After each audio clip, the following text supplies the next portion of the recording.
Ayya afur qulqulluun argama Waaqayyo. Yesuus Kiristoos namni Waaqayyoon argu hin jiru jedhe. Namni argees hin jiru sagalee isaa dhagee hin jiru jedha. Istifaanos arge ka. Afuraatiin kan argamu Waaqayyo. Okay, ati amma ni argita. Okay, afura ni qabdaa mi'ati. Eeyyenan qaba. Afura sajaataa qaba bara afura warra du'an hin jiru waan. Ni argita Waaqayyo amma. Elalala waan jedhu waa jechuuf nama nan beekamu. Taai korottu boru sindisani. Naan arga jedhi mi'ati Waaqayyo naan arga jedhi. Waaqa jiraata ani confidence mataa kootiin nan fayyadama. Jedhi ayya jedhi Waaqayyo ni argita Waaqayyo abbaa. Waaqayyo abbaa, Waaqayyo ilmaa isa ta'u, Waaqayyo furqulqullu haa ta'u, ani Waaqayyoon afuraan nan beeka nan beeka. Ni beeytaan jenne anis naan beeka akkuma feetettu Waaqayyo abbaa ni agarta akka Istifaanos sanitteeti bantiiwwan Waaqayyo sollaalte. Afura qulqulluudhaan maarree wanta addunyaa qaniitu hin taane kiristaanonni wanta afura ni qabda moo hin qabdu? Ni qaba afura isa jiraataa dibameera maatiin qaba. Okay, afura sanii Waaqayyo abbaa ni argitaati. Waaqayyo abbaa fi Yesuus tokkumaa bar. Ni argitaa hin jedhe tokkoo miti.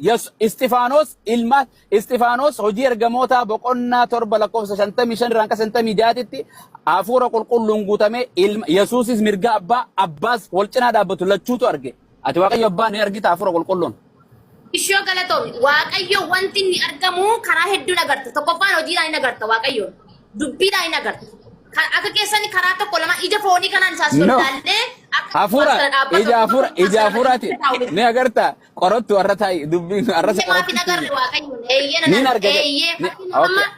abbaan ergita ni argeetta jiran Waaqayyo abbaa.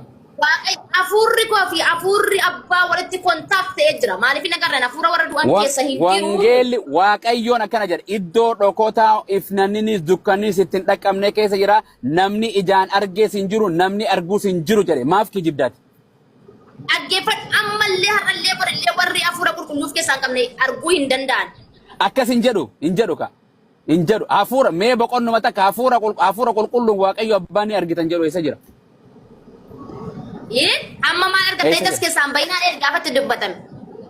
Amma humna argattee miti humni suni afura qulqulluu gaafa argattu afurri qulqulluu suni iyyuu Waaqayyo waan ta'eef yeroo hundumaa afura koo caalaa kan natti aanu afura koo caalaa kan natti dubbatu afuricha Waaqayyoodha jechuudha. Kanaaf iyyuu Waaqayyo koo nan arga maaliif hin agarra agaruu akka ammaan afas teenyee haasofnu mana gatti miti Waaqayyoon argatu. Okay, Waaqayyo abbaa okay anka biyya yoom argite anka biyya lafaa arge guyyaa kam argime Waaqayyo amma ni argita amma afura ni qabda. Yeroo hundumaa yeroo fuula Waaqayyo irratti dhiyaatu nan arga maaliif. Ollaalime amma ni argita bantiiwwan Waaqaa laali.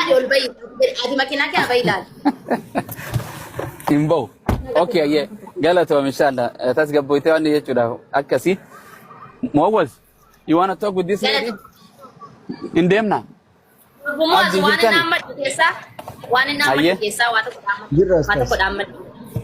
Takana marawad. Afur qulqulluun argama Waaqayyo. Yesuus Kiristoos namni Waaqayyoon argu hin jiru jedhe. Namni argees hin jiru sagalee isaa dhagee hin jiru jedha. Istifaanos arge ka. Afuraatiin kan argamu Waaqayyo. Okay, ati amma ni argita. Okay, afura ni qabdaa mi'ati. Eeyyenan qaba. Afura sajaataa qaba bara afura warra du'an hin jiru waan. Ni argita Waaqayyo amma. Elalala waan jedhu waa jechuuf nama nan beekamu. Taai korottu boru sindisani. Naan arga jedhi mi'ati Waaqayyo naan arga jedhi. Waaqa jiraata ani confidence mataa kootiin nan fayyadama. Jedhi ayya jedhi Waaqayyo ni argita Waaqayyo abbaa. Waaqayyo abbaa, Waaqayyo ilmaa isa ta'u, Waaqayyo furqulqullu haa ta'u, ani Waaqayyoon afuraan nan beeka nan beeka. Ni beeytaan jenne anis naan beeka akkuma feetettu Waaqayyo abbaa ni agarta akka Istifaanos sanitteeti bantiiwwan Waaqayyo sollaalte. Afura qulqulluudhaan maarree wanta addunyaa qaniitu hin taane kiristaanonni wanta afura ni qabda moo hin qabdu? Ni qaba afura isa jiraataa dibameera maatiin qaba. Afura sanii Waaqayyo abbaa ni argitaati. Waaqayyo abbaa fi Yesuus tokkumaa bar. Ni argitaa hin jedhe tokkoo miti.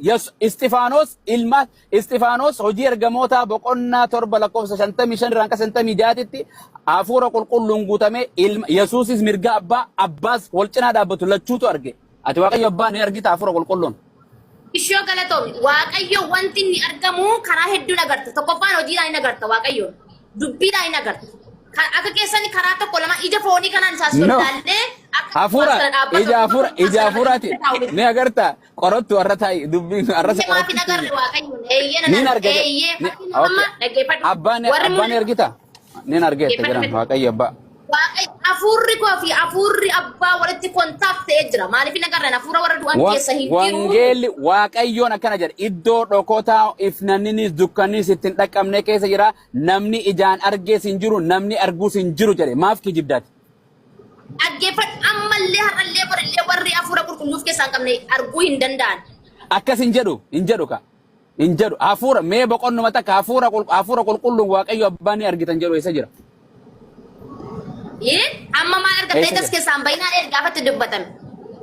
Amma humna argattee miti humni suni afura qulqulluu gaafa argattu afurri qulqulluu suni iyyuu waaqayyo waan ta'eef yeroo hundumaa afura koo caalaa kan natti aanu afura koo caalaa kan natti dubbatu afuricha waaqayyoodha jechuudha. Kanaaf iyyuu waaqayyo koo nan arga maal fi nagar agaruu akka amma naaf teenyee haasuuf nu mana gatti miti waaqayyoon argatu. Okay waaqayyo ba okay anka biyya yoo margite waaqa anka biyya lafaa arge guyyaa kam argime waaqayyo amma ni argita amma afura ni qabda. Yeroo hundumaa yeroo fuula waaqayyo irratti dhiyaatu nan arga maal. Ollaali me amma ni argita bantiiwwan waaqaa laali. Ati makiinaa kee abai laali. Imbo. Okay ye galatoo inshallah tasgabboite waan jechuudha akkasi. Mowaz, you want to talk with this lady? In them now. Mowaz, one in number kesa, one in number kesa, what a Takana marawad.